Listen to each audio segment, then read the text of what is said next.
What's up, first class fans? Welcome back once again. I am the Elk, as always, kicking off this week in the FCL, where we break down all of the first class competitors, the action, and everything in the news world of the first class league.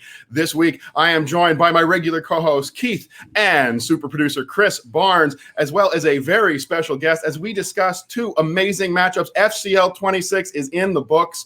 Starting off, we've got Mad Max taking on Brennen Marr. Will the Mystic take him out, or will Max drive right on over him on that Fury Road? We will find out about that one as well. In our main event, the return of the wonderful Kofi Outlaw against, never forget the Enya, Alex Marzona, who's going to take the victory and continue in impressive fashion into that main event title picture. We will find out. And all of that will be broken down, not just by us, your favorite hosts on This Week in the FCL, but also by our very special guest. That's right, the first ever FCL champ and a Schmoedown superstar in his own right, Slick Nick Harley is here. Let's get into it, folks, as we discuss everything that happened this week in the FCL.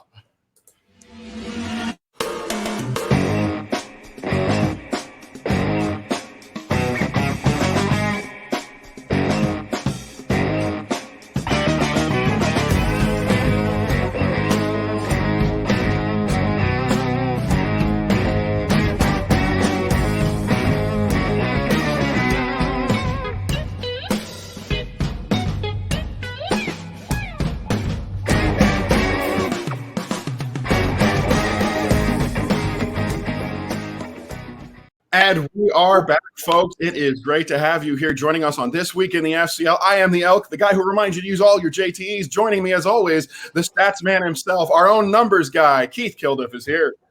Great to be back. And listen, we've said this man's name so many times. He must be like the Candyman of movie trivia. He had to show up eventually. It's absolutely true. He is here, and I'll get to him in just a second. But first, a man who dropped in by surprise. Chris, we thought you weren't going to be with us this week. Let me just say it's a pleasure to have you here. I thought I was going to be alone with Keith, and you know how I feel about that. No, it's good to be back. It's been a busy few weeks for me, so I've missed a few shows, but it's good to be back this side of the camera and not just fictional editing issues you guys cause me every week. All right, and one half of an amazing tag team as well as a singles competitor par excellence himself. He is Slick Nick Harley, or as I like to call him, Champ. Welcome back, FCL's first champ ever, Nick Harley. Hey, thank you guys for having me. I'm hoping that this appearance on the show will be maybe a little less combative than my last appearance. But really excited to be here to talk some FCL and break down these matches.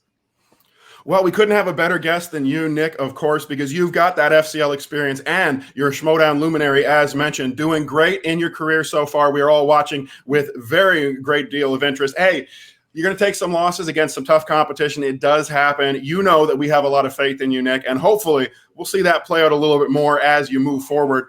And kudos as well to your team partner, Jacoby Bancroft. I know he's been doing a lot of work for your faction and keeping things going. So congrats on moving up, and we hope that the success continues. But we're here to talk, of course, not about the Schmoedown, but about the FCL, the first class league. For all you thirsty firsties out there, we always break it down, and we're going to talk about the matches. We're going to talk about everything coming up. But first and foremost, let's get into it. All the news from this week in the FCL. Here we go. First and foremost, what we're going to talk about, gentlemen, we are going to talk about the round one results of the Schmoedown Star Wars tournament. That's right. I'm jumping back up into your playground, Nick.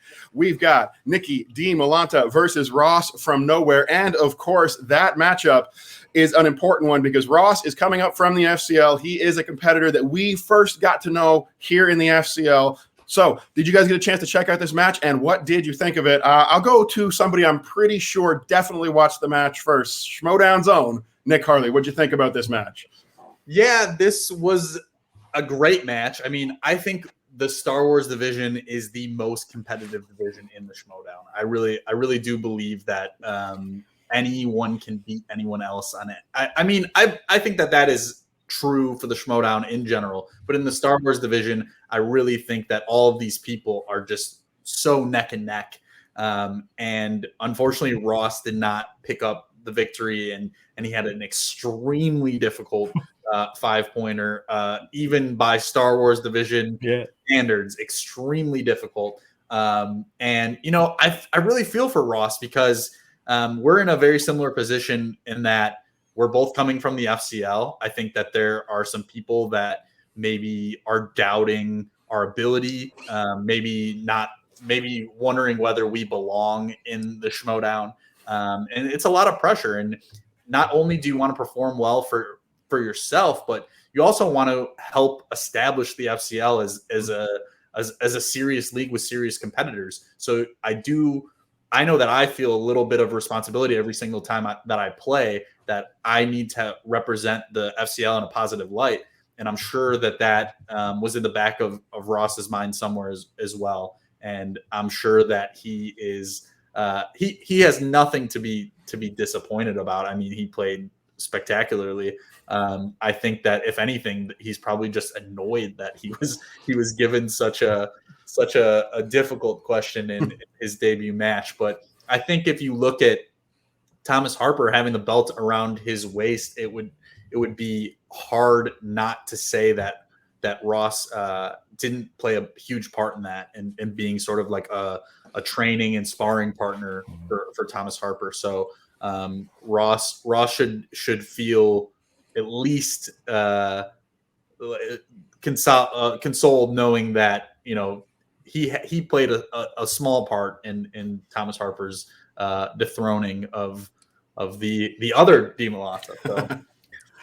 Well, those Dimalantas, they are dangerous. And you're right, it is a tough loss for Ross. But as I pass over to my friend Keith, our numbers guy, he's a man who's not always held in by emotion. Keith, you're a man who looks at the sheer and simple numbers, the stats, you break it all down. And I think our FCL competitors have been doing a great job representing as they make their way to the Schmoedown. But with this loss for Ross, with some difficulties, as Nick mentioned, he has faced in getting those wins over some very tough competition. How do you think the FCL competitors have done graduating up to the Schmoedown, as it were, moving on up? Have they represented well for the FCL? And what do you think they might need to do as they move forward?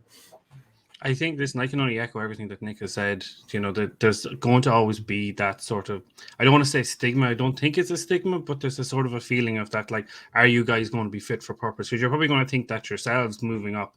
Listen, Ross performed unbelievably and got clipped by an extremely hard 5. Perfect first round, didn't hit the bonus, stole off Nicki, did everything except not hit his 5. You know, he couldn't have done any more. In terms of, like, moving forward, what can the FCL competitors that do move up do? It's just kind of build off the back of the like of what Nick does, off what Ross does, off what I'm sure Ger Patoli is doing in study sessions in the dungeon. You know, make yourself useful, and then when it is your time to shine, just give it everything, I guess. I believe that they are definitely giving a whole lot to it. Chris Barnes, Ross from nowhere, taking the loss to Nicki Dimalanta in a heartbreaker on the 5-pointer. What'd you think of this one? I need to echo most of what you said, but that 5-pointer, that to me was insane. And he should not feel ashamed for missing that question. Yes, he had the book there with the name in it. Like, he should have read this book, whatever. But, you know, that's the only place that name is. I don't think that name is mentioned in the film. You go onto the IMDb page, the actor who plays that character played another character. That's who he's listed for. That character's not even listed on the IMDb page. So, you know, it's just one of those things. It's a proper tough 5-pointer. But that's what you're going to get in Star Wars now. As you know, they go deeper into this. There's more and more matches. They're going to get deeper and deeper with these questions. And it's just how it is. But yeah, he did very well. So proud of him. He's one of my favorites anyway. And, you know, I'm glad he had a good match. And it's just a shame how it ended for him, really. Well, you know what they say, a long time ago in a galaxy far, far away, he got a real FU question. But the consensus from this panel, everybody from the FCL, yourself, Nick, and Ross, both doing a great job representing for the FCL. We know you've been coming up against some tough competition, and although you may face some backlash, some fans who don't believe you have it, remember, we're always rooting for you. We're always going to be at your back. And those fans, well, they didn't get to see the impressive performances that you put up in the FCL. Speaking of impressive performances in the FCL, let's move on to our next little bit of news as we talk about two of my favorite people to see in a promo. That's right. Jindoian is on a playground doing his daily workout, making sure that those sleeveless shirts look extra good by curling himself up on that bar. And who comes along but the man himself, the man behind the flouze? Andrew Furtado arrives, and the trade is on. I don't know if they're looking around for the cops. I don't know if somebody's waiting to hit him with a sting operation, but it happens, and David delivers the goods. That's right, some DVDs for Mr. Andrew Furtado, a little study material perhaps. And Andrew Furtado, of course, has something to give back to David. David is waiting for his protein. It's something that he can use to get swole. And he's given 12 eggs that he thinks are going to be chickens, but instead he gets a goose egg. As Furtado leaves him dry, 0 eggs for Jindoian. How is he going to fit into or not fit into all of these shirts now from now on if he can't keep those arms going? I don't know what's going to happen here. And I don't know why Furtado is picking up those particular DVDs. Maybe you guys have an idea. Chris Barnes, did you see anything in those DVDs that might be important? Is he studying for something? What's going on with Jindoian and Furtado? I mean, I didn't see anything important within those DVDs, but it was an excellent collection. Just got to say that one in there. Sorry. But no, I have no idea what's going on. Jindoian, is he joining up with Furtado and the Flausness thing? I can't see that. But I honestly, I'm lost for anything of what this could really be. It's just like DVDs for eggs. Why is the Flaus not letting Furtado watch movies? Is that what's going on? Is it like is he a bit like what we do on the Shadows? Is he the Flaus is familiar like Guillermo is maybe? What's going on here? Who knows? But I'm excited to see how it unravels, or maybe not unravel. It might just unfold nicely. Who knows? But we'll have to wait and see. Slick Nick, you were around and you are the man, the one who's responsible for all of this as you pass that title on to the Flaus. And we heard in this promo that David Jindoian is looking to take down the Sinister Syndicate, but Flaus somehow involved as well. This is getting incestuous. This is getting mixed up with all of the different people in the FCL. Everybody seems to be somehow involved, and it's all revolving around something that you began, around one man who everybody wants to take that title off of, the Flaus. So, Nick, my question for you is, are you proud of the chaos that you sowed as you made your way away from the FCL? Absolutely. I mean, that was the goal, right? I wanted to drop a little bit of a bomb as I exited the door, and I think the collateral damage has been exquisite to watch. I mean, it's really interesting to see all of these different competitors sort of squatting up and pairing off, and we don't have traditional factions in the FCL, but it certainly feels like it's evolving to where there are these unofficial factions. And listen, the Flaus, as you know, a close personal friend of mine, we text all the time. He's always giving me recommendations for the newest best German television shows that I absolutely love to watch. And I think that if they're going to bring somebody into the fold, into the Furtado Flaus marriage from hell, I think that they have picked an excellent candidate in David Jindoian, someone who has proved his worth and mettle in the FCL and definitely has a lot of room for growth. I mean, you guys saw Andrew Furtado's second match against John Knight. I mean, not the cleanest victory there, maybe a lot of fun, a lot of theatrics, not the cleanest of wins. But then when Furtado came back for his next match against Travis Fishburne, looked like a completely different player. I mean, was this close to taking out someone that the FCL considers to be, and myself considers to be, the top talent in the FCL. Is like one word away from really from taking Fishburne out potentially. And so if that sort of magic, whatever sort of magic that Flaus gave to Furtado, if that can rub off onto Jindoian, we could be seeing someone very, very different and scary the next time that we see the Survivor compete.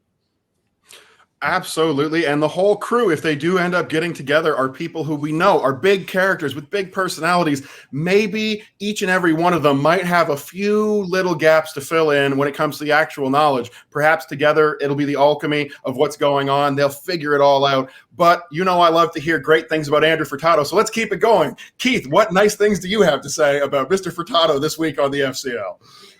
Oh, Andrew. Listen, I think this was such a fun scene, and it was great to see another side of Jindoian. You know, he's presented as this big, imposing figure, but he's a little bit short, which I didn't realize. But listen, taking nothing away, he'd smack me around the ring if he needed to anytime, I'm sure. Is he shorter or is Furtado just an absolute unit? Maybe this is it. The framing is so important in these things, Nick. But I think, listen, there's clearly this is obviously a pathway to a match, whether it be like Jindoian against the Flying Cow, and then he's obviously got unfinished business with Shimo, so I'd say he's going to start at the bottom and work his way right through them and kill them off one by one by one. Well, it could be a dangerous thing indeed if Jindoian is all fired up, especially if he pairs up with Furtado in the flouts. But will it all work out? Will it be a marriage of convenience, or will it be a bad breakup? Will Jindoian end up coming for them? We don't know how it's all going to play out. What I can say is it's exciting. And if we do see another side of Jindoian, he's already missing so much clothing. I don't know exactly what he's going to be showing us, and I will close my eyes and just peek through it first. But we're going to see what happens with all of them as we move on in the FCL. Always a lot of great characters. And beyond that, a lot of great matches, a lot of great performances in movie trivia knowledge. And that's what we're going to go to now as we kick it over to Keith Kilduff for our match breakdowns.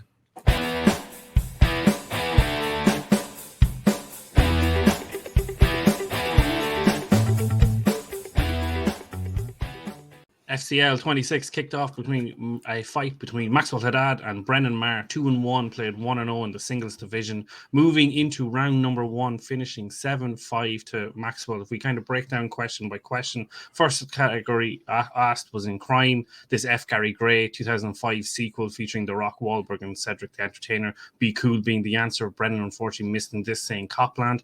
Gets the second question in animated, knowing that David Spade is the Emperor in Emperor's New Groove, and then unfortunately misses the next two in famous actors, actresses, not knowing Alec Baldwin in Mercury Rises, Glengarry Glen Ross, and Rock of Ages, saying Ed Harris, and then missing the movie release dates question of the first installment of Police Academy, Gremlins, and Beverly Hills Cop. 84 being the answer, 82 the guess. Maxwell 4-4 at this stage, but then misses the fifth question in 70s. Play Misty for me being the directorial debut of Clint Eastwood. Brendan getting that one back, so we're 4-2 coming into the last three, which they both get, knowing Jack Black is Gulliver in Gulliver's Travels, knowing that Monster Ball is the film that Halle Berry gets her award for in 2002, and then finally the rom-coms question of which 2001 film has Hugh Jackman and Meg Ryan, and the tagline, if they lived in the same century, they'd be perfect for each other. Kate and Leopold. 7-5. Maxwell's career, round 1 has been 7, so he's consistent again. Brennan's in his previous match had been 7 also, so he's down 2 here. And I guess, Nick, the question to you is, these competitors were starting their FCL career as you were heading off to the big leagues and the bright lights of the movie trivia Schmoedown. So what have you made of them so far coming into this? Look, I don't think it's a secret that Maxwell is one of the top tier competitors in the FCL right now. I think that, like you said, he has shown consistently that he can score around 7 points in the first round, which is what you need to do to be successful. You can't have much of a first round average lower than that if you're going to contend with the likes of Travis Fishburne and Robert Montano. So Maxwell can definitely hang there. He is one of the premier competitors. Brennen Marr is an interesting player because he is one of the only I think probably the only competitor in the FCL to play in all 3 divisions, which takes a lot of skill, a wide base of knowledge. But you have to wonder, and I have a lot of respect. Look, I like both of these competitors a lot. For Brennen, what I have to ask is he potentially stretching himself too thin here? Is it a question of, look, maybe pick 1 or 2 divisions to really focus and hone in on and make those your bread and butter, and then potentially, or are you potentially, just sort of, as I said, spreading yourself too thin, not really giving one division the intense focus that it takes to be successful. So I have to ask Brennen, like, I wonder where his heart truly lies, whether he's more of a pure Star Wars player or a pure IG player. I think that he absolutely has shown that can be successful in singles, but this match it did seem that maybe the 3 division play caught up to him a bit. Andrew, this really, what Nick has just said really ties into the question I want to ask you, because it's the first time we've seen Brennen bleed a little bit this season, kind of in round one. And do you think it's because he's been performing at such a high standard across all these divisions that there's no use of repeats at any stage, and that he maybe just expects to continue that form? Well, I'm glad you brought that up, Keith, because you knew I was going to mention it. I don't recall if it's in this round exactly or it's another round, but there's at least one question in this matchup that Brennen openly admits he misheard and he gets it incorrect. And if you're not sure you heard it right, what better time to use one of those 3 JTEs he still had sitting in front of him? Also, I mean, there's some criminal misses in this round from somebody who wants to compete in singles. Gulliver's Travels, we all remember when the world premiere happened in Fiji, attended by such luminaries as Nyanka Mixon. This is a famous film that somebody needs to know about if they're going to compete in this division. I don't know if I would go as far as what Nick said, because I do agree. And you know how I feel about nice guys in a matchup. I'm not a big fan of Maxwell Haddad or Brennen who go in and they're polite and they're friendly and I just play the game and have a good time. I want to see some blood on the floor. I don't know if he needs to back off from all 3 divisions, but what I do know is if you want to play seriously, if you want to be in all these divisions, you want to be a champion and compete at the level we've already seen from Brennen, Mystical, Marr, then you need to use your JTEs. You need to be ready to make your challenges. You need to be on top more of the strategy than anything else, because there's a level you can get to. Nick, you will back me up on this. Sometimes the questions just are not for you. It doesn't matter how good you are, how much you studied. Sometimes you're going to get a bad question. That's when the strategy comes in. That's when you need to dig deep. You need to take extra time. You need to rack your brain and figure out what's coming your way. I think there's a little lack of that attention strategically on the part of Brennen in this matchup, whereas I think Maxwell played it calm and cool. He was always ready for those questions, never missed an opportunity. To be fair, didn't have to take a lot. So is it getting outplayed, or is it just bad luck with the way the questions fell in this first round for Brennen? I don't know for sure, but I would have liked to see a little more consideration from him, a little more time taken. Not a lot, just a bit, Brennen.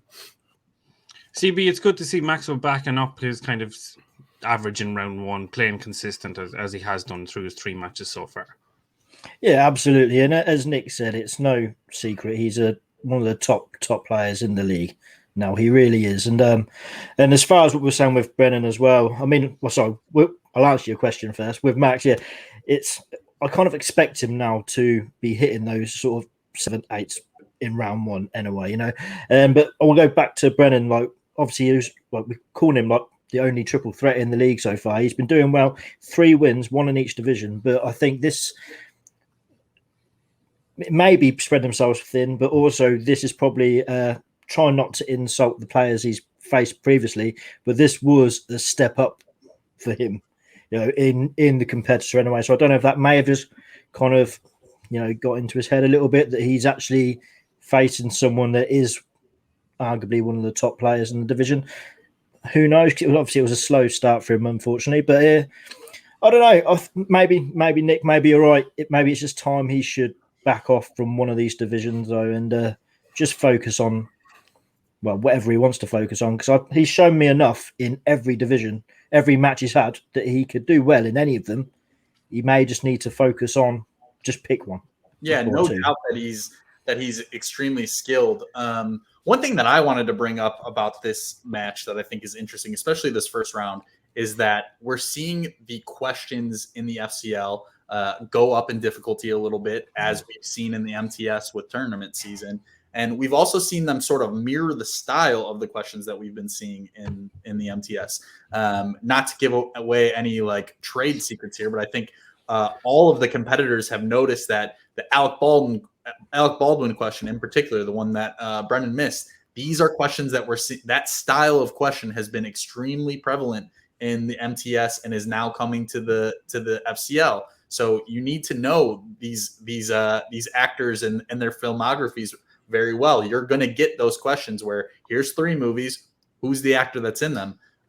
And look, Rock of Ages is a big ensemble, so that maybe takes your focus away. You're racking your brain thinking of all those people. But then you got to look at a movie like Glengarry Glen Ross, which is the opposite. It is a fairly small cast. And so that's really the movie that you should be focusing on and thinking about, and using the other 2 based on there. It's hard in the moment in 15 seconds to say, okay, what's the movie that I should drill into and really focus on that cast, and then work outside and figure out who appears in those other 2 films. Just something that I noticed in this match that I think is interesting for the competitors to think about moving forward. I think anything that helps the questions sort of really make you think that little sort of layer deeper is definitely, it's good for us as analysts, it's good as for ye as competitors, keeps you on your toes, no question. So listen, let's move into round 2, our wheel round. Interesting kind of wheel makeup here. We've Ed Harris franchises, Julia Roberts, Catherine Bigelow, directors, coming of age, action, movie release dates, Kevin Smith, and 90s. Maxwell decides with the lead, wants to go first, wants to put on scoreboard pressure, this new term that I love saying at any moment. Please drink at home anytime that you hear it. Decides to take Kevin Smith and goes 6 of 8, which mirrors his round 2 average of the season in the sense that he's always gone for 6 and he's always given up a steal.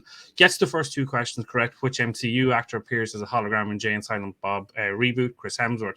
Knows that Jay and Silent Bob Strike Back was released in 2001. Gets the 4th question being what is the first Kevin Smith film that Matt Damon appears in Chasing Amy? And it's this 3rd question. In Dogma, Bartleby and Loki were banished to heaven and sent to which US state? He says New Jersey. Brennen tries to steal with New York, the answer being Wisconsin. And I suppose, Chris, Maxwell gets his slice, which we learn in the post-match interview is the one that he put on. Looks to build the pressure, having gone into the round, into the lead. But as I said on the FCL21 recap that we had, he keeps giving players an opening in round 2, and he's got to sort this out, surely. Yeah, he does, especially when we find out that was actually his slice anyway. I expect any player, if you're putting your slice on the wheel, you should be able to ace that slice anyway. But, whether it's, concentration or whatever, or maybe it's just the fact that if you don't know an answer, though, use that multiple choice so you're only giving away 1 point rather than 2. Just do, you want to minimize the damage that can be done from you not knowing a question. But the big takeaway for me on this one for Maxwell is, if that's his slice, if you're putting a slice on there, I think you should be just clearing that anyway, because especially a slice which is like Kevin Smith, he's not got lots of movies. You know what I mean? He's not done a lot, at least directorial wise. I don't even know if that's a real word. Okay, but still, but that's the one takeaway I have from it, and he does need to just try, and whether it is just dropping to multiple choice and not just guessing his way through it, just go for it. So it's 13-5 after this. So Brennen knows that with a sweep in round 2, he's back level on his first spin, gets Catherine Bigelow, decides that he wants to spin away and gets directors. Also goes 6 of 8. In his previous match, he had gotten 7. So he's down 1 in this instance. He knows that Jon Favreau directed the first 2 Iron Man movies. He knows that the fifth film in the Jack Ryan series directed by Kenneth Branagh. And he knows that Crouching Tiger, Hidden Dragon is the Ang Lee movie that he did not win Best Director for. It's this second question, Andrew, the one that you were talking about earlier, is who is the most recent of 3 directors to get nominated for Best Director twice in the same year? Doesn't use a repeat, says Alejandro Gonzalez, incorrect. Then you actively hear him say, I got the question mixed up. Maxwell jumps in, says Steven Soderbergh, gets a 2-point lead, pushes it out from 2 to 4. We're 15-11 after round 2. And I guess, Andrew, and Nick, you can kind of back me up on this. My understanding with the wheel is that you get it maybe like a day or a couple of hours before the match. So looking at it and kind of hearing the slices that I said at the start of the segment, like Catherine Bigelow seems a lot more narrow than to kind of go for a broader slice on a second spin. Were you surprised? Go ahead, Andrew. Oh, no, please, Nick, you are our guest. Take the floor. Yeah, I was surprised. And I can only go off of what I would have done in that scenario, which is a slice. Look, if you have in the FCL, you have I think 2 days with the wheel to prepare. So, if you're given one of those narrower slices, like a director or like an actor or actress, there's no excuse for not having those locked down and really feeling confident. I mean, those should be your safe space and your home on the wheel. So turning down one director for the entirety of directors, I think obviously that's a little bit of a gameplay error. And like Andrew has said, you have to, if you don't hear a question correctly, you can't be afraid to use the JTE. I think that there is a tendency among players to sort of reserve their JTEs for the big point questions, those 3 and 5s, but you have to use them when you need them. It's the same as the challenge. When people decide, oh, well, I might not win this challenge, so I'm not going to take the opportunity. Well, how many opportunities do you have to challenge? How many opportunities do you really actually need that JTE? You got to use them when the time comes. So yeah, I think both of these competitors, and look, we can say that the same thing with Maxwell's miss, which, I mean, we knew this was his strength. We saw Kevin Smith in the promo for the match. So going into this, we know that Kevin Smith is likely what he put on the wheel. And I don't hate Maxwell's strategy on that question. He had a which of the 50 states. So in his mind, he's probably thinking, okay, New Jersey, Kevin Smith, safe bet. If I go to multiple choice, I'm narrowing the choice of answers down from 50 potential states to 4. So much easier to try and get. So I don't hate Maxwell's decision there. Whereas with Brennen, I would have definitely asked for JTE. And if I wasn't confident, I would have checked down. You have to check down when you don't know.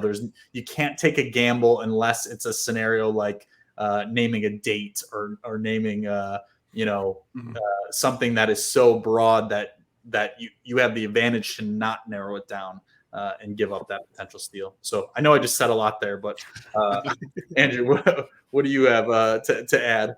Well, thankfully, from a gentleman who does say a lot to another one who rarely speaks at all, Andrew the Elk Kelk here, folks, I've got a lot to say to you. We've got a second round that's going on in this matchup, and I think there's some interesting decisions that were made here. First, let's talk about the Kevin Smith wheel slice. I don't think there's any mistake made by Maxwell in taking a shot at the 2-pointer. New Jersey is a great guess. If I can actually reference back to the movie in question, it would be like guessing Shermer, Illinois for a movie by John Hughes. And Max knew that. He's not only eliminating one of the most common answers, one of the ones that's most likely to be correct no matter what. By the way, bit of a mean question, but you have to expect that coming into your wheel slice. The writers are going to give you at least one that's going to be outside of normal, outside of the basic details, really, really going to have to stretch for it. That was this question. Both made great guesses. I think it was played correctly. On the other side, yeah, you've got to use that repeat. You've got to come back and figure out what's going on with that question. And checking down, not a bad idea here. Like you said, Nick, checking down is almost always correct if you're not sure of the answer because it narrows your options. It gives you more of a chance to take that one. And if you lose the steal, you're reducing your opponent's incoming points. Unless, as mentioned, you're doing something like movie release dates or something where you're very close to the answer and you think it might give it away to your opponent. If you think there's no chance they know it, guess at the 2. Otherwise, take that check down, take the point if you can get it, and limit your opponent's ability to cut into you. I think that was the mistake made by Brennen, and it shows what I think we saw in round 1 as well. Brennen playing a little too fast, where Max, with his lovely banana eye makeup, is nice and calm, relaxed, and just taking his time. And I think that's why we're seeing this point gap at the end of round 2.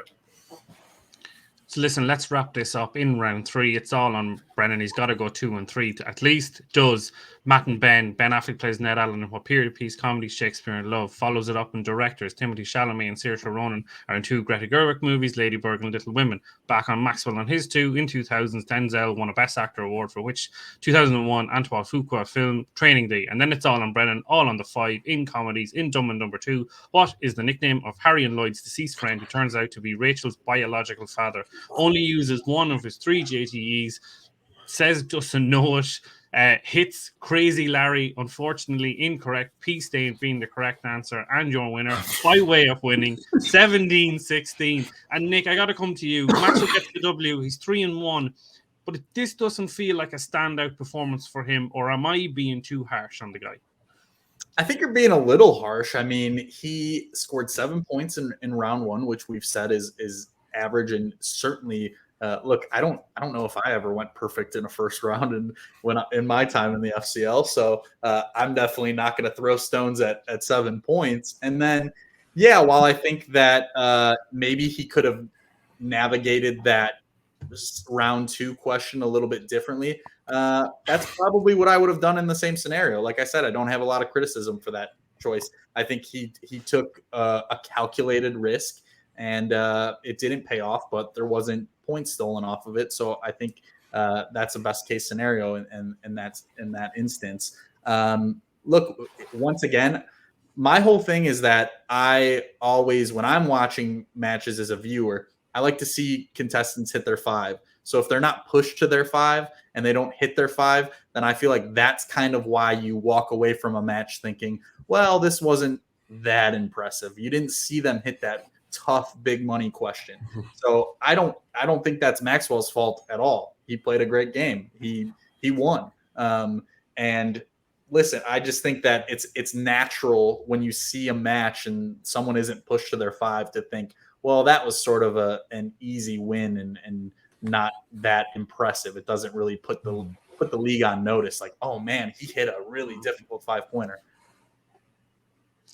Andrew, I suppose from Brennan's point of view, like he does wager a guess. I know he doesn't use his other 2 repeats, but as Dana White says, if you don't know, now you know after the fact. But I think the damage here is really done in round 1 more so. I mean, I think there's a lot of problems for Brennen just trailing at this point because Max is, as we've said before, a very solid competitor. We're expecting he's probably got a good chance at making his questions in the final round. And I'd like to say, in regards to your question about the strength of Maxwell's performance, his final score was what, 16, 17? 17. So if he makes his last couple of questions in round 3, he's going to end up with another 8 points. That's going to put him at 25 out of a possible 29. I don't think you can really knock his performance. And then you look at the questions that Maxwell missed. Let's be honest. That question about Kevin Smith's films, and he answered New Jersey, that's like me answering Maine about a Stephen King novel. That really is the best answer you can get. And I agree with Nick, not going to multiple kept those points from being stolen. I think he handled that as well as he could have. No misses here that I really hate. Everything is the kind of thing that just slips by a competitor. So I think it is an understated performance by Max, but I would not say that I think he truly falls off from the level he's been performing at. And when it comes to Brennen, again, round number 3, and I know I've harped on it, it's not to knock down Brennen, who I think is a decent guy and a hell of a performer. We saw 3 wins in 3 different divisions. That's darn hard to do. But he comes into this one, he gets to round 3, he's on his 5-point question. And here's another question for you about the stats, Keith. How many JTEs did he have left? Just 2. Oh, really? Another 30 seconds to think about. Don't get me wrong. Dumb and Dumber 2 is a jerk question. Nobody likes that movie. Nobody saw that movie. Nobody cares about that movie. Also, I never thought a 5-pointer's answer would actually be P stayed. That being said, Brennen, you had an extra 30 seconds. If you wanted them, maybe give him a shot. Can't come up with the victory today. I think I would love to see what he could do, as you guys mentioned, if he did narrow his focus. But I'd also love to see, Brennen, what you can do by just continuing to work hard and competing in these divisions and really build yourself up. Remember, Mike Kalinowski, one of the greatest three league competitors in the history of the Schmoedown, did not start off with a winning record in all of his leagues. He still has some losses that have fallen by the wayside. To be the best, sometimes you just got to push yourself harder. It seems like that's what Brennen is doing, and I do respect that about him, but got to give kudos to Max. Don't like either one of you because you're such nice guys. Maybe yell at each other once in a while, say something about the other guy's mother, but you put on a decent matchup, guys, and I did love to see it. Congrats to Maxwell and Brennen. Don't forget your repeats, brother. CB, Maxwell 3-1 now. You got to say, if Bad was to release rankings on Monday morning, that he's probably positioned in the top 5. Absolutely, yes. And that's exactly where I put him in. You know, I've got my own little private rankings. I rank them all myself in the background. Try not to put it out there because I don't want to upset anyone because it might be my popular opinion. But I've got him in the top 5. And I think you're looking at next for him, I would say for him, it's got to be Robert Montano next, I would think. I think we might see a different matchup based on something we'll talk about a little later in the show, Chris. Well, okay. Well, I was going to say, but just put a pin in what I've said because I have got other ideas coming up later on in the show as well.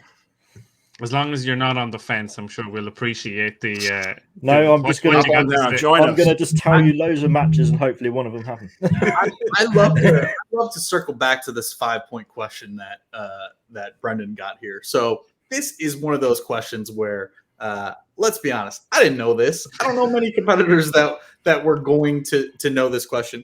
Here's a difference between the MTS and the FCL that people don't often talk about, and I think I'm one of the few people that that has this experience in playing in both leagues.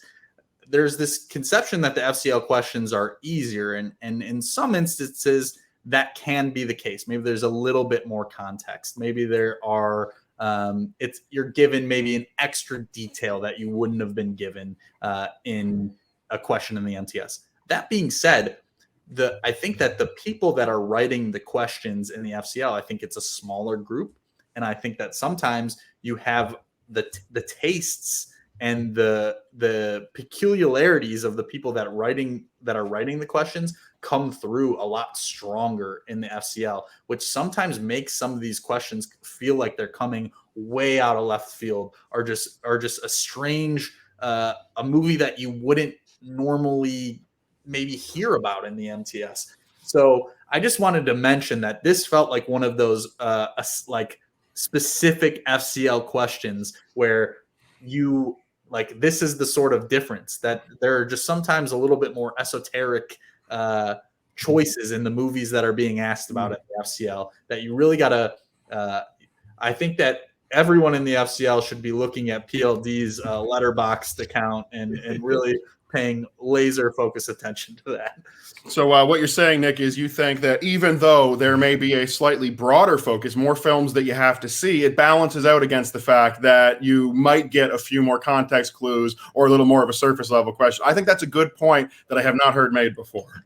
Yeah, I think that sometimes I always say that I struggle with questions about bad movies, and sometimes I feel like some of the and look, movie taste is all subjective. Some people might say that Dumb and Dumber 2 is an absolutely underrated classic, and who am I to say otherwise? But I just think that sometimes some of these like bad movies sneak in to the FCL a little bit more often than they do in the MTS. So listen, congratulations to Maxwell. Oh, sorry, Andrew, please. No, I was just going to say, what I'm hearing, PLD, in case you're listening, that's Nick Harley saying Ed Harris movies suck. No. Or am I drawing a line? Nick? Not pop quiz, okay? I respect Ed Harris. Like, let's get that on the record. So congratulations to Maxwell Haddad and commiserations to Brennen, and we move on. And I suppose this weekend in Las Vegas, Nevada, UFC 266 sees the return of Nick Diaz, and our very own FCL26 saw the return of Kofi Outlaw after a 14-week absence. The last man to see him in the field of battle is on screen with us. And I suppose, Nick, how do you prepare for a guy like Kofi Outlaw? You try to prepare yourself as best as you can, because Kofi is, I think, as he's shown, is one of the scariest competitors in the FCL. I know that Christian has publicly said on camera that he's someone that he's wanted in the MTS now for a while, and look, the boss man wouldn't want some scrub to be playing in the MTS. He knows how good Kofi Outlaw can be. He knows how deep his knowledge base is, and look, I've seen it firsthand. So Kofi is an outstanding competitor.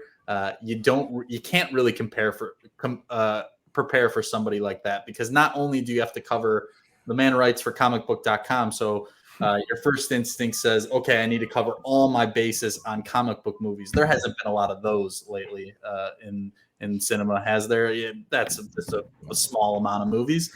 But not only, this is someone that just has a deep, like all of us do, has a deep love of film. So you start there, and then you can't possibly know everything. So you just have to prepare for as best as you can for yourself, and cover your own gaps, and make sure that the strengths that you may put on the wheel maybe is something that falls outside of what Kofi would cover in his day job. That's how I sort of approached my match against him, and I'm sure Marzona did something similar.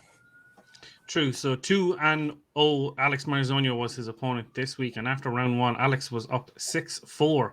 As we break down the questions of round one, first question being 2000s, what's 2001 franchise served as the film debut of The Rock, The Mummy Returns? Kofi getting this incorrect, saying the Get Shorty sequel. They both go 3 for 3 in biopics, knowing that Rami Malek played Freddie Mercury. They know that Brian De Palma directed Mission to Mars, 98, Snake Eyes, and Casualties of War. Kofi looking for a retro repeat, but knowing the answer all the same, and getting the 94 film written directed by Roland Emmerich, which stars Kurt Russell and James Spader, Stargate. Then the back half of the round, In Crime, this 09 Michael Mann film featuring Bale, Kerry Mulligan, and Stephen Lang, Public Enemies being the answer. Alex getting it Kofi missing it. They both missed question 6 in comedies, the 2002 Orange County, who was the director of it, Jake Kasdan being the answer, Kofi with a repeat, can't get it, saying Todd Phillips, Alex missing by saying Mike White. They both get Dr. Sleep for the horror question, and then missing the movie release dates, the release of Ted 2 and Paul Blart Mall Cop, 2015 being the answer, and both of them being either side, 2014 and 2016. I suppose if we look at the averages, Kofi came into this with a round 1 average of 7.3, so he's down over 3 points on it, whereas Alex's round 1 average this season had been 6. So he is consistent. And I guess, Nick, going back to you, I don't think anyone was expecting this round 1 return from Kofi. No, I certainly didn't. And I don't think Kofi did either. And listen, he's been away. Like you said, he's been away for 14 weeks. We don't know. We haven't heard from him, so we don't know how plugged into the FCL he had been. He said that he had been keeping up with it and watching matches. But I think what we saw here is just a little bit of ring rust. I think when you miss your first question of the match, it can really it can knock you back a little bit and send you reeling, and maybe your recall isn't happening as naturally as it would because you feel this a little bit of pressure that you're fighting from behind so early on, and maybe that was what happened here. These are questions that I think Kofi probably knew that he wished he could probably have another swing at, and he made some educated guesses like Be Cool, I'm pretty sure, was The Rock's second feature film. If not, it was one of his first major speaking roles, because he had one line in The Mummy Returns, if you really think about that movie. And some of the other misses, it just seemed like he was in the right ballpark, but just couldn't quite pull it in the allotted time. And this goes back to what the Elk is always harping on, is if you're writing John Dillinger film, writing it down and the clock's ticking out, you gotta use a repeat, because you clearly know the answer and you just need maybe that extra boost to get there. And Elk, I suppose, to build on that, like it almost feels like it's the same things we say about Kofi each time. The knowledge is clearly there, but the gameplay and the strategy is sometimes questionable. Well, I mean, I got to say, I don't know particularly whether it is ring rust or something else that held him back, but nobody would have predicted this return. Yes, Kofi Outlaw has been gone for 14 weeks, 26 in the FCL so far. That means Kofi, for 50% of the life of the league, has not been around. So that may be what's costing him as he comes back. But I could not agree with Nick more. Nick, you hyper-focused right on the one thing that I was going to mention about this round, because Kofi is halfway through writing the correct answer on his paper. He clearly knows what the answer is. He clearly knows how to get there. Don't be afraid to throw it out. Don't be afraid to use that JT. I know you're thinking, maybe I need it on my 5. It might be worth 5 points to me. Well, you know what it damn well is worth to you, Kofi? It's worth 1 point right now if you just say the word. Say JTE, say repeat, finish writing what you got to write, and take the point, man. It's right there. You're giving it to yourself. It's a present. Why not wrap that thing up in a bow and put it on your score column? Because you can't risk losing points, especially not in a first round like this. He drops off 3 points from his average. I mean, I'm not knocking Kofi. I know what a competitor he is, and sometimes you have a bad day. But the truth of the matter is, he's going to be looking back and saying, how did that happen about this round 1, if you ask me?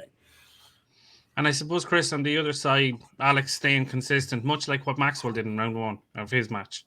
Absolutely, yeah. And Alex has been really impressing me since he's been in the FCL. Obviously, we didn't really see him in the Schmoedown as much before. I think maybe he had one match today. I think previously he didn't do a lot, but since he's been in, he's won his first 2 matches, and he's come into this one and continued on as he finished off in his last match against Adams. So I'm very impressed with him, and you can't knock him. He's just so cool, calm, relaxed, plays the game, doesn't rush anything, just gets it done. So thoroughly impressed with him, and the way he's managed to keep up the high scoring and the consistency with his round 1s.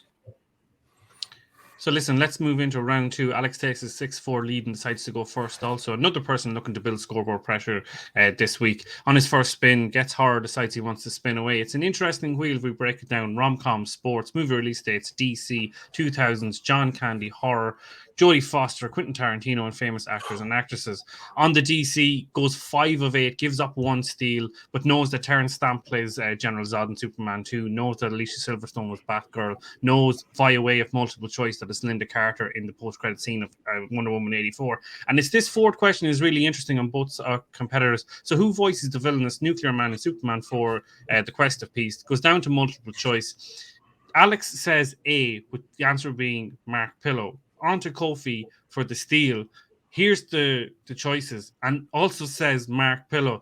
Again, Andrew, there's just that little sort of disconnect of game awareness in the moment.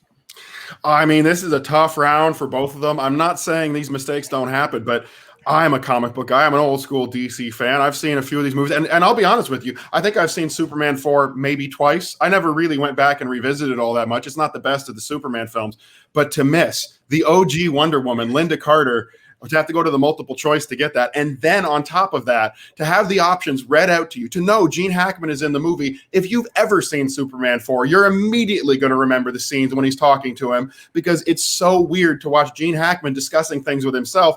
I'm surprised at the misses here. I really, really genuinely am. If you're going to take a DC slice, to me, that's a surface level question you've got to be able to get if you've seen it at all. Now, if you haven't seen the movie, I'm not knocking you guys. Lots of studying needs to be done in these leagues, but I was amazed by what came out of this DC round. Not the level I expected out of a main event from these two competitors. Alex Marzona continues to be, for a musical artist, the silent assassin of the FCL. You never know when he's going to get a right answer or slip in a comment that's really going to get to you, or just calmly and coolly walk through you in a match. And people aren't giving him enough props for the damage that he's doing. 3-0. Coming into this, I think Alex Marzona was underrated. Coming out of it, I think he's going to be underrated, and that's a shame. So listen, we're on to Kofi's spin. On the first spin, the marker lands directly on the line of opponents, so he gets a free spin. Comes up with famous actors and actresses and decides to take it, and goes 6 of 8 in this round, gives up a steal. He knows that John Candy is Buck in Uncle Buck. He knows that Willie Bank is... he knows that... Pacino plays Willie Bank in Ocean's 13. He knows that Robin Williams was Popeye. And then on this last question, this Audrey Hepburn starred in what 54 film with Humphrey Bogart that was remade in the 90s, starring Harrison Ford. Goes down to multiple choice, says Roman Holiday, gives up the 1 point steal, the answer being Sabrina. It's 12-10. And I suppose, Chris, we seen a few weeks ago with James Shimo, he spun away from famous actors and actresses, saying out loud that it was too broad. And were you surprised to see Kofi take that?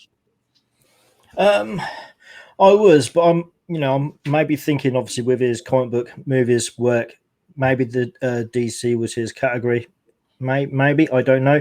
He lost it and he thought, I don't fancy if at least I know famous people. Let me just go for it to see how we get on. But it is right. It's a very broad category. And I can't remember off the top of my head now what other categories there were available to him. But I'm pretty sure there was a lot more narrower categories in there to go for. And I just want to say, maybe an unpopular opinion, but that Popeye movie is fantastic. Nick, I suppose if we look at the averages of these guys in their round 2 careers, so Kofi came into round 2 with an average of 7.6, so he's down 1.5 on this. Alex's round 2 average had been 6. He's also down, and he'd also given away his 2 steal opportunities in his career. So these guys are both coming into a fight. They're both down a lot on where there used to be. In terms of as a competitor in the moment, are you aware of these things, or is it just we just need to play what's in front, not what's happened? I think that you have to have a short memory, just like in any sport. When you make a mistake, you have to just get over it and go on to the next question. If you dwell on it, like I said, missing your first question can be something that psychologically can throw you off because you feel like you're playing from behind. But you have to take every question as just 0-0 because you don't know when your competitor is going to have a similar slip up. So you really have to just focus and have a short memory. I think that in this round was very interesting. Like you said, with Kofi getting that steal opportunity and then choosing the same answer that Marzona had just given, it's just like a sloppy mistake. That's something that you can absolutely clean up. Something that if you're Kofi, you can at least take away and say, okay, well, I'm not going to do that again. Learn that lesson the hard way. Not going to make that same mistake twice. As far as as far as Kofi on his slice, you said that actors and actresses, is that something that you would stick with? I think something that needs to be discussed here when you're trying to choose where you're going to land in the slice is how often has a slice appeared on the wheel? How many times has it been spun? Because once you get, if certain slices have been spun multiple times, and those questions are going to get a lot deeper. I don't necessarily know off the top of my head how many times actors and actresses has been spun in the FCL, but if it hasn't come up yet, then there's a probably good potential that he probably knows it's been twice. Yeah. So there's probably a good potential that those might be a little deeper, and then maybe that's something that you want to avoid. I think, given the circumstances here, is that he navigated really, really well. But the Sabrina question, to me, that's one that sticks out as something like we said, questions are always subjective. But this is one that you should know because this is on the Harrison Ford slice. This is on the Audrey Hepburn slice. This is on the remake and reboot slice. This is on the classic slice. This is a movie that is coming up on multiple different slices in the FCL. So it's really one that you should pay attention to.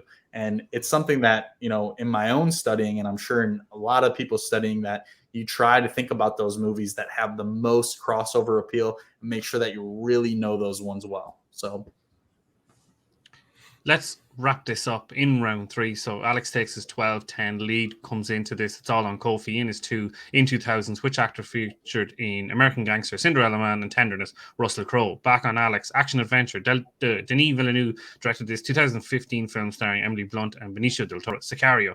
Kofi's 3, fantasy sci-fi. Duncan Jones' directorial debut was in 2009 featuring Sam Rockwell. Moon. Dustin let Brad almost finish the question, wanting to speed things up. He's clearly not over FCL12 at all in the speed round, Nick.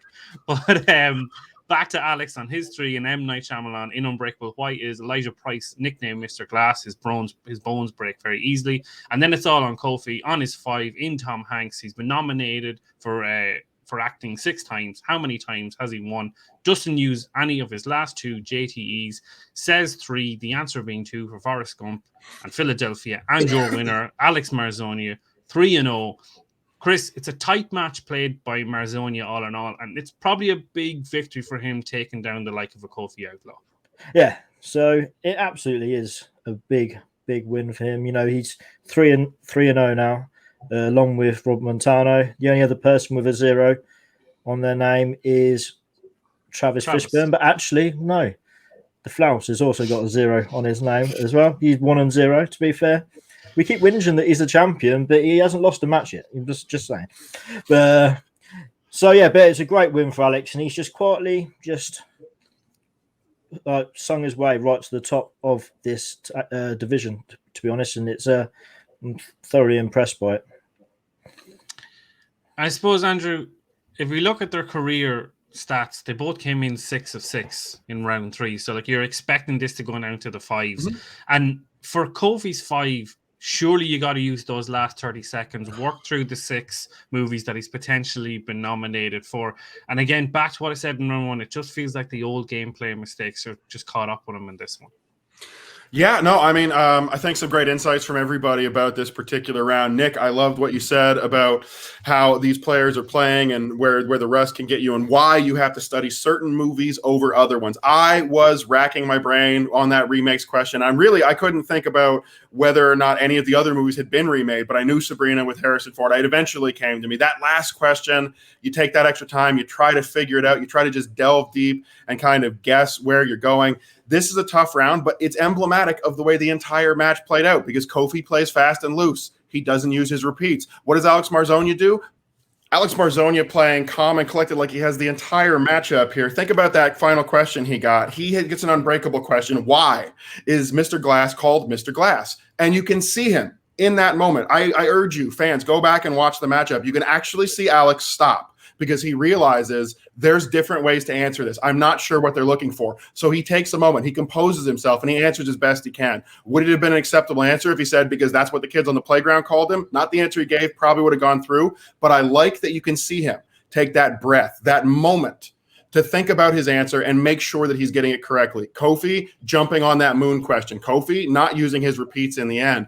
And yeah, he was probably rattled, as Nick brought up, by some of the misses earlier. He's coming off of such great records, of such great numbers in all of his matches, and then you get a couple of misses early. It may not be your fault. It may not be anything you could have corrected, but you're right. That does weigh on you. And in the end, I think that weight is what kept Kofi from doing a little bit better in the third round, coming back and giving us a real matchup. But as I said already, sweet kid, works real hard. There's a lot of people out there who think only those two things about Alex Marzona. Do not make the mistake of overlooking him. He is undefeated, just like, thank you, Chris Barnes, our wonderful champions, the Flirt and Flash is undefeated. He is a man who puts up big points and faces off against big competitors, at least as far as the FCL is concerned. Alex Marzona is probably one of the most underrated performers. He's mid-card, moving up to the top of the card at this point very easily, and nobody, as far as I've seen, is making a big deal about it. This is what you want. You want to be the kind of player who can seem invisible to your opponents until you show up in the match and take them out. And today, with a little bit of coolness, a little bit of collection, and a whole lot of knowledge, that's exactly what Alex Marzona did. I can't wait to see Kofi come back into form in his next matchup, because I'm sure he'll have another one. I'm sure we'll see more of him, and we're going to see averages a lot closer to that 7.5, that 7.3, the kind of points that you said he was putting up already, Keith. Today, not his day, and a dangerous competitor takes another win and moves on up. Gotta love that. Nick, I'm going to put you on the spot here. You made your trivia name, if you will, by coming through the first sort of mini gauntlet at the start of the season, culminating in your victory at FCL12. Alex and Maxwell are now on 3 wins each. If Brad announces in the morning another end of season 4-person gauntlet, are these two guys in it? I think that Maxwell absolutely is in it. Maxwell's only loss is coming from Robert Montano, who is undefeated. Alex Marzona is on the bubble. I think that Vanessa Fitzsimmons is someone that we should consider. Fishburne, whether James Schmoedown is someone that you have to talk about.